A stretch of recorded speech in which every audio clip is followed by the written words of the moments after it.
Laser cut wooden earrings are all the rage right now, so today I'm going to be making some, and of course I'm going to be having some fun with lasers.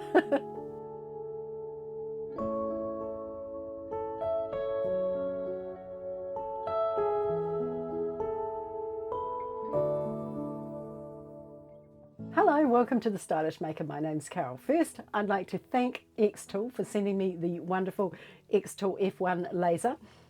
You've seen me make several things with it before. I made some Easter egg earrings from a bamboo spoon, and I also made some leaf earrings filled with resin. This design is super simple, but it yields 3 pairs of earrings. Let's talk about the tools and materials that you need. Obviously, you'll need an Xtool F1 laser. And if you're a jewelry maker who likes to sell your jewelry, this would be the perfect addition to your toolkit. And I'm not just saying that because Xtool sent me one, I'm saying it because I truly believe it. It's light, it's portable, and you can use it indoors, and it's super, super easy to use. If you don't have an Xtool, there are heaps of sellers on Etsy that sell the ready cut components for you, but that's a whole other story. We're not going there today. You will also need 2 8cm squares of 3mm basswood, some 6mm jump rings, and 3 pairs of ear wires. And as well as that, you'll need 2 pairs of chain nose pliers. So let's cut some wood. For the design I chose, some of the pieces were quite fine, so I decided to engrave them first and then cut them out. And I needed to engrave both sides of the wood simply because I wanted my earrings to look the same on both sides. The first thing I'm going to do is show my layers, and I do that by coming down to the bottom left of the screen. And here are my items. Now I've got them all showing at the moment, and as you can see, it's a little bit of a mess. So what I'm going to do is turn off the hole and the circles.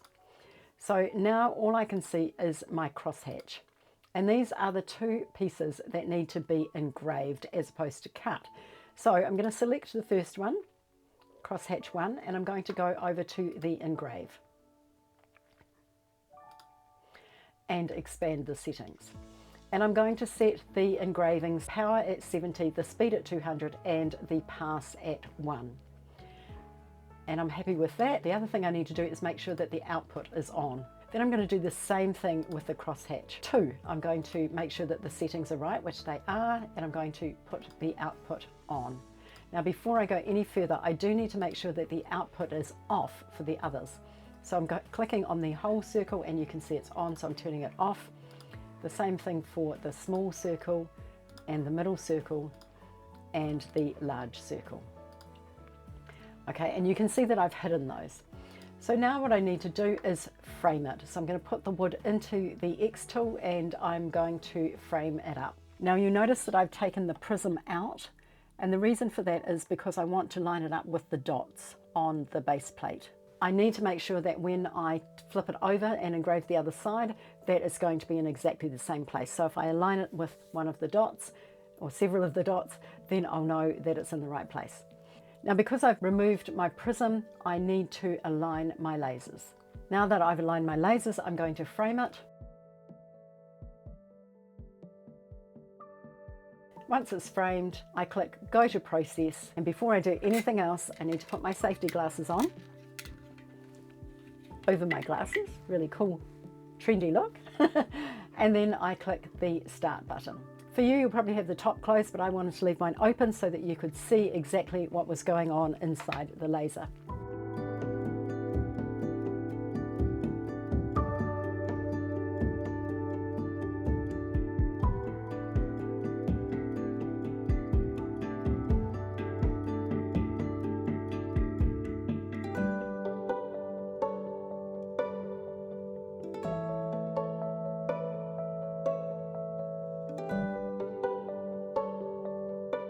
Once it's finished, turn it over, and we're going to repeat the process on the other side, making sure that you line it up with those same dots.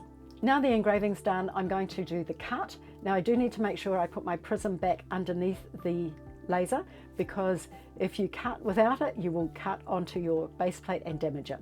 I know from experience. Now in the software, I'm going to click on crosshatch and I'm going to turn the output off, and I'm going to do that with the other one as well. And then I'm going to hide them because I don't need to see them anymore.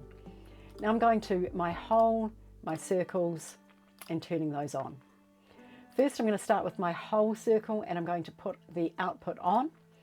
And this time it's a cut.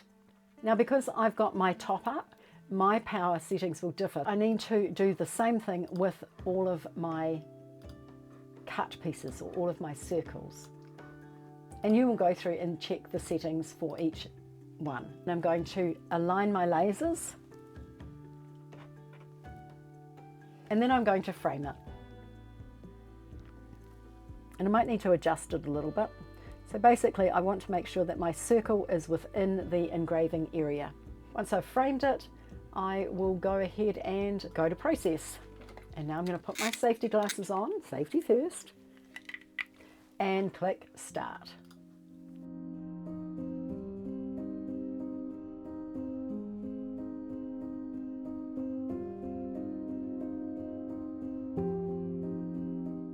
If you're interested in making the jewellery I'm wearing today, I'll leave you a link in the description box for this necklace. The earrings I made in a live stream with my Jewel Box group. And if you're interested in joining that, I will leave you a link in the description box for a 7-day free trial. It will give you a chance to have a look around and see if it's something that you would like to join. Obviously, you will need to repeat that for your other earring, but let's take a look at what I have cut out. Here's my cut, and I've got all these little pieces. I'm going to sort them.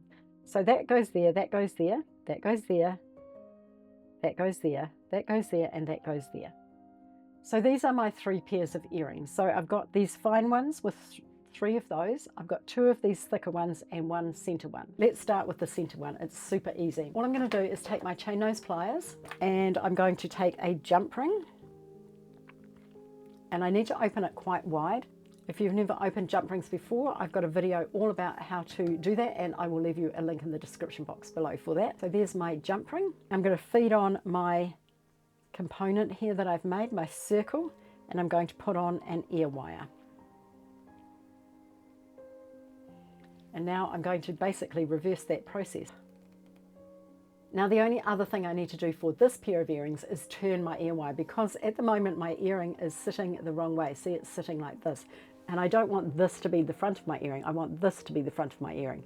So to do that, all I do is take my chain nose pliers, and I hold the loop of the ear wire like this, and I turn the hook around. And now my earring is facing the right way. Now I'm only going to make 1 of each earring today, because I don't think you need to sit through me making more, but I'm going to go ahead and make my triple circle earrings now. Actually, the triple circle earrings were the ones that I wanted to make. The rest were just made from the byproducts of what I had left over. But I thought, let's not waste them, let's make some earrings with them as well. So to make these ones, I need some jump rings. And I'm going to take my first jump ring and open it. Once again, you need to open it quite wide. And I'm going to put the jump ring on. And I'm going to close it up. Now I'm going to take another jump ring and open it nice and wide.